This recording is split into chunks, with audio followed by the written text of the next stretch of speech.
My father loved America with a passion for all he believed it could be.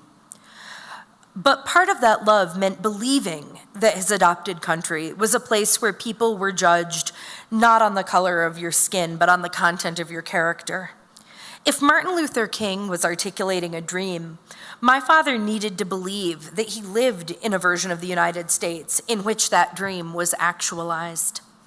On the white side of my family, it was an unspoken assumption that racism was only the big things, the police beating Rodney King on the news or kneeling on George Floyd's neck. If you disapprove of that racism, if you march against it, or buy, and maybe even read, the books that the independent bookstores put in their windows about racial justice, then you cannot possibly be racist.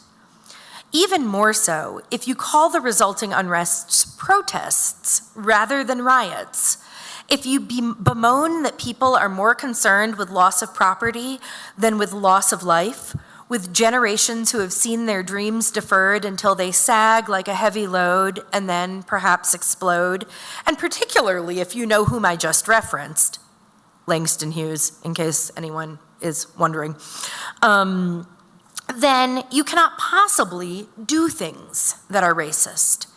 And additionally, actions taken by other well-meaning liberal or progressive people cannot possibly be racist. Certainly, what this means is that if a well-meaning liberal or progressive person loves someone across a racial line, as my white family loves me, it is hard for them to see that our interactions are, at least at times, shaped by that racial line and its power dynamics. It is hard for them to see, and therefore was hard for me to learn to see and to name, that these interactions with people who loved me, were invested in me, were shaped by systemic racism. It's hard to know what to do when the racism is present in your private space, in your home, in your family. I am deliberately drawing a distinction between the actions that people take and their essences. We all do racist things. We are all implicated and shaped in our unconscious by the systems that govern our society. My goal here is not to demonize people, but to parse out the harm that that inability to see racism does to people of color in white families, and to see what racism does to the relationships valued by both people of color and their white families.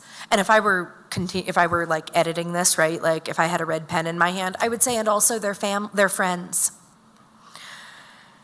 In the same way that I would argue as a feminist that patriarchy hurts men, not as much as it hurts women and non-binary people, but in real and substantial ways, unexamined systemic racism hurts white people, perhaps particularly those who want to be in loving relationship with people of color.